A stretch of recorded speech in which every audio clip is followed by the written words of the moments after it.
Very much indeed. Got the stories catching the eye of Gareth Morgan in the papers after Charlotte with a rundown of what else is happening. Thanks, Eamon. A series of economic indicators are raising fears that the economy is growing weaker. New figures show house prices falling for the first time in almost a year, and high street sales have slowed to their lowest level for months. A poll of properties... And Alice Cooper as well, as to why he's choosing them. Goodness, got that to look forward to. Enough to make you stick pins in your arms is the headline in the Daily Express. This is Gareth Morgan. He is the Daily Star Sunday editor. Very good seeing you, mate. Morning to you, Eamon. And this is petrol price rises again. It's ridiculous. I mean, something to just absolutely make you furious as you're getting out of bed this morning. Something anyone who's filled up at the pumps recently knows. Petrol prices are creeping up and up and up. And they're saying it's going to hit £6 a gallon in time for the bank holidays, which is just outrageous, and it always affects the common man. It's the white van man who's having to fill up his van and get to work, chipping away at his money. Is this to pay for the Gulf oil spill? I think feckless BP bosses are probably coining it in somewhere along the line, and we're getting stung. It's always the man at the bottom that gets stung for it. Where do you stand on the idea that rather than pay at the pumps, you should pay according to the amount of mileage that you do in a year? Oh, I don't know. I just think a sensible price at the pumps is the way ahead. You know, I mean, we're not talking about rationing the stuff. It's just I do feel that all the weight of all the costs are being passed on to the man at the bottom, and it's just and especially when you look at the profits of these oil companies, you're not talking about millions, of course. You're talking about billions and hundreds of billions. And they'll always say, "Oh, we hardly earn anything from the pumps." Of course you don't. But there is a massive amount that goes in tax, actually, though. Percentage-wise, it's a huge amount of petrol cost is tax. That's true. So I guess true. Yes, let's leave poor BP alone. Yeah, they will say that. We go to Europe and from MPs to MEPs. Yes. And well, this is more along the lines of the credit crunch. We're 3 years into this now, and we're all being asked to tighten our belts. We're all being asked to save. And, you know, if you pardon the pun, we seem to be going soft on the MEPs. We are paying for their Viagra on their private medical insurance. Well, it's Viagra grabs the headline, but the idea is that it's their health that is the important thing, not the Viagra. It's it must be a very stressful job. Should we be paying for their health? Yes. I mean, what do they get up to on this gravy train? I think the answer is no there. Oh, of course it's no. No, I mean it's just ridiculous. They really do take the mick in Europe, and it's time to. Is that what you call a perk of the job? Right. We go now to the Mirror, and well, I thought if this was April Fool's Day, I thought you'd be making this one up. Tell us more. Well, this is something that's very close to home for us in newspapers.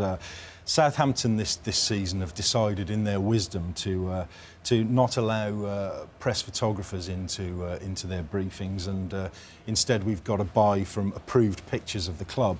Right, and, so they will own the copyright off the photographs. You get the images they want to give you, and they get paid for it as well. That's the key to it, is the images they want to give you. Now, they're obviously saying that this isn't the case, but you know, a line has to be drawn in the sand, and full credit to the Plymouth Herald, who have decided, instead of running pictures of the game, they've got a Roy of the Rovers style cartoonist in to draw the highlights of the match, and it looks quite heroic. I think. But look, I mean, a courtroom business is drawn like that now. Why not football? They do artist impressions, don't they? I think there's all these court artists have got a brand new stream to be involved in. They'll be down at the football match doodling away. I mean, what would your business do about this? I mean, can you see this catching on? Because I mean, I could see some publications. It's a one-off. Look, this is a one-off. Yeah, but it must suit some newspapers, because some newspapers will say we don't want to pay a photographer, and you know, they get along and they just get. Unfortunately, Eamon, I think you'll find cartoonists are probably more expensive than photographers.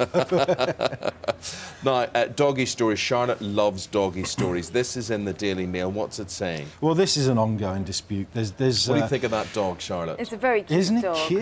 Isn't he lovely? Well, what's happening is there's two different camps of dog trainers. One is the Cesar Millan led. I don't know if you know Cesar Millan. Yep, He's the most incredible man who thinks that dogs should be treated like members of your pack.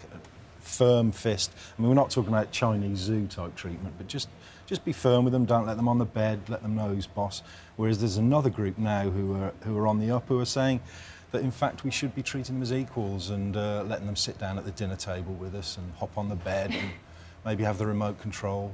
You know, okay, could I speak to an ordinary housewife dog owner who's beside us? Do you like the firm fist or do you like the soft-handed approach? Well, I actually, you know, not to sit on the fence, but I do like a combination of the two. But you have to remember, you know, it's a dog, it's not a child. It does have to know its pack order. Do you let your dog in bed? bed? No, she's not allowed upstairs. Quite no. right. No, not allowed upstairs. Can I just point out, it is dog adoption month this month as well, August. So for people who want to rescue a dog, now is a good time to do it, dog adoption month. Right. And if you get one, treat it mean. Treat it mean. But he means that in a caring way. Exactly. That's Gareth Morgan, and he's the editor of the Sunday Sport. Thank you very much. Daily Star Sunday. Sorry, my friend. It's nice to be on BBC. Thank you very much. From hard men to three hard women, I've got assembled on the couch this morning. You wouldn't mess with these three. First up, Mrs. Beltrao with the sports news. Which was a shocking bit of news yesterday. But anyway, Martin O'Neill's frustration at not being guaranteed the funds he wanted to take Aston Villa to the next level is understood to be the major factor in his shock resignation. O'Neill wants... OK, going to have your emails after a quick look at the weather, and we're sort of dodging showers, Isabel, yes? Well, you won't be able to, no. Oh, everywhere? Yeah, today, Blankets. well, you know, I mean, there are some places, I suppose, that are drier, but... Well, what sort of rain is it, Isabel? Is it that sort of rain that makes you wet? Yes. Or is it? Yeah, you'll be wet. Your hair will be standing on end. OK, OK. Jackie and, you know, It's the Charlotte will school be frizzy. holidays, it's guaranteed to be horrible. Let's have a look at the detail today, because it's not a good one. Charlotte, who would we send into space? That's what we're asking this morning, OK? What have folks suggested? I think it's fair to say we had quite a lot of suggestions on this. I'll run through some of them. Jaden King says that Go Compare singer from the advert. Definitely, Jaden, definitely. Steve Harris. Do you know, if ever anything makes me want to switch, it's that guy. A lot of adverts are getting nominations. Steve Harris says the whole England squad and anyone who calls our players world class. Roy Gray says the taxman. Andy Morris says Tony Blair. And A. White says, what about that? A good fix for prison overcrowding? Yes, could well be. And I'm sure there were no suggestions for us. Anyway, we're back after this. Indeed. We'll have the front pages of the papers for you after Charlotte with this rundown of what else is happening. Thanks, Eamon. A series of figures out today are raising fears that the economy is growing weaker. New figures show house prices falling for the first time in almost a year, and high street sales have slowed to their lowest level for months. A poll of property surveyors. And the authorities in Australia are trying to tempt British workers to leave the UK and take up a job as a beer taster. I think that one might be popular. It's the government of South Australia who's come up with this idea. They're also offering Brits the chance to work as a koala catcher, a shark tagger, or even a shark personality profiler. It's all part of a drive to tempt 18 to 30-year-olds down under by promising adventure and what they call the ultimate work-life balance. Applicants just need to fly to South Africa. You wouldn't get the job then. South Australia. Well, that's halfway there. On a working That's holiday very nice visa. too. Yes. They're not offering jobs as a beer taster you'd probably get a wine tasting job in South Africa though, alternatively. Yeah. And there's whales there maybe rather than sharks in South Africa. But does the idea appeal to you, just, you know, I have to say, the beer tasting one is getting the most votes this morning on email and Twitter. Yeah, the shark tagger, not so much. Not so good. But it's the outdoor life, the sunshine. Yeah. And just more chilled, maybe. I mean, maybe that's a fallacy. Maybe life in Australia is not more chilled. We just think it is. And the weather here is very dank and raining, of course, as well. It's not good. Maybe beer tasting would get stressful after a while. You'd be like, no, not another Charlotte, beer. Those are wise words. That could be a very good point.